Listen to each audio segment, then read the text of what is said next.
So with this in mind, I decided that fancy dinner would probably be the way to go. So really excitedly, I decided to write an email to all my friends, get it all organized. And this is actually the email, which will come in later in the story. So I said, yo, what's up?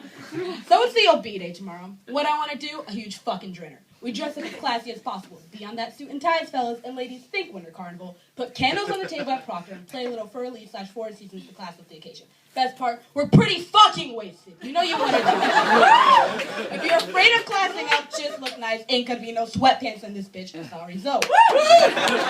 Where? Proc. When? 7:30ish. Why? 19 on 19 on 19. Sincerely, Jazzy Jeff and the Fresh Prince. So, that was my email. Closing my laptop, I was super, super pumped, very excited. So I went back to Stewart Hall to celebrate my genius, my little freshman friends, because we thought we were so cool. And I just go into my friend Aaron's room right there, and we're talking about it.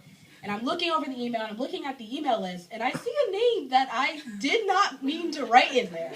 And the name is Thomas A. Baker. I repeat, Thomas A. Baker. This is very important later. And the thing was, Thomas Baker. So the thing about him is that it makes sense kind of why I put his name down, because I actually have a friend named Trenton Baker. Well, his real name is Forrest, but his name is Trenton on the email. I don't know, give a shit. But either way, for some reason, I wrote T Baker at middlebury.edu, which was the problem. And so my friends actually found that very amusing. So we went on Facebook and we searched Thomas Baker, and we didn't find anything. So that was kind of weird. So we were like, okay, let's Thomas Baker Middlebury College. So we tried it out. Still nothing. Kind of weird. So I turned to my friends. I'm like, maybe it's good we're inviting this guy. He doesn't have many friends. Maybe we can help him. He's a recluse or something. Yeah, he's so nice. But oh no way. Okay, so after that, I'm looking through it, and then we kind of came up with all these fine scenarios about Thomas Baker coming to Proctor, with the tuxedo on, really wasted, looking through the junior. So we went on, my friend Aaron, once again, very key person, I guess. I love you. I went on go/creepy or go/creep. It basically leads you to the college directory. So you can find someone's full information where they live, their name. It's a really good stalking, thing for the morning after. And basically, I looked this guy's name up, and automatically at seeing the search results, my heart dropped because it was so not good. It came up name. Baker, Thomas A. Position, staff, department, public safety sergeant.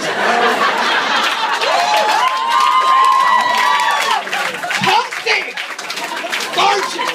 And immediately, I fell down to the floor, fetal position, started freaking out. My two friends, Aaron and Rebecca, were on their bed, same fetal position. We're all mirroring each other.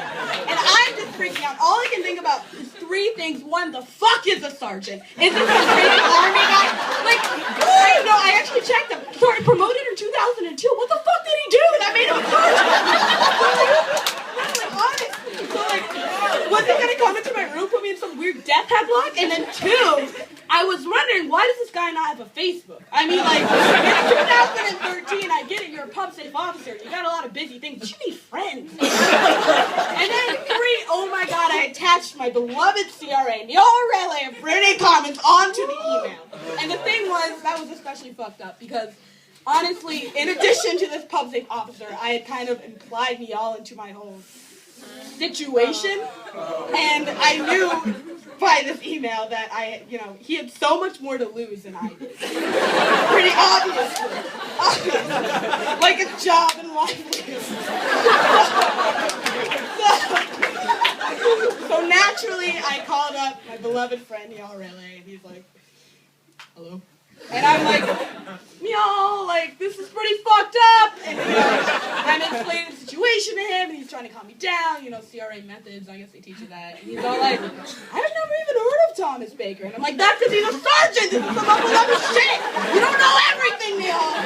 And then, Neil gets all silent, and he's, chuckling, but not really. And he goes, just get me fired, why don't you? And I go, and then the phone kind of hangs up, and at this point, I was probably hit rock bottom.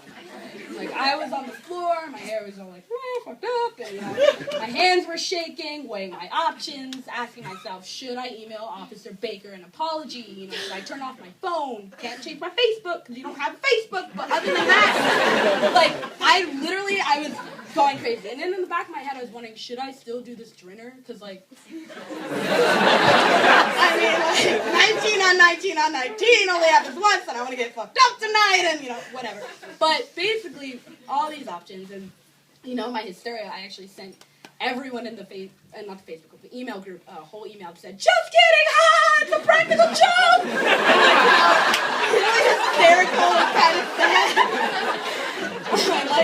So I was just like kind of sitting in my room, you know, shaking a little bit, having a little bit of panic attack. People would come in like, is this dinner still happening? I'd be like, no! And I'd be like, oh my god, you read my email? Everyone read my email. I got Thomas Baker. Yeah, it was so, you know, every time my phone vibrated, I would shudder a little bit, you know, it was pretty bad. And the thing was, I don't really know what I was expecting at that moment in my room in that fetal position, you know, my thoughts going around, you know. I mean, well, okay, I do know what I was expecting. I was expecting, like, SWAT team style. Fucking door open. Thomas Baker, like, it's you, you're here. And, like, takes me on my legs and my head, my errands holding me crying, you know. But, I mean, I don't, like, this is a pretty scary fucking situation, like, obviously. In scary situations like these, I like to just go to my happy place, and I like to imagine that, you know, Thomas Baker was, like, sitting at home with some cup of coffee, you know, like, da-da-da-da-da-da, you know, like little tunes going on, and, you know, he gets his, like, email on his phone or whatever, and he's like, oh, you know, party, like, yay! You know? Like, I like to imagine that he actually saw that, and he got really, really excited, and that maybe my little, ha-ha, JK email, you know, maybe that, like, you know, messed with him a little bit. Maybe he was actually kind of sad. You know? And, you know, actually, I don't know if the Thomas Baker existed at the time, but I actually did look at him, you know, afterwards on the PubSafe website, and he looked like a nice guy. He's kind of fat, but he was like really, he had a nice smile. He looked like your typical New York City cop, just really, really sweet. And, you know, I thought maybe, like, if he, like, kicked down my door, you know, maybe, like, he'd have flowers and a gift waiting for me.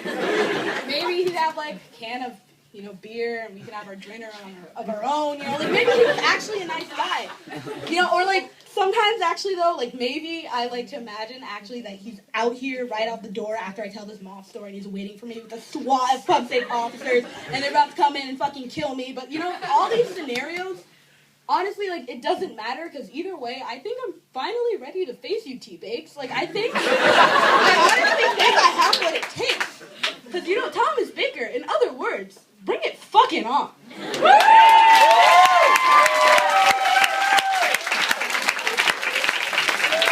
your hands together for Jasmine and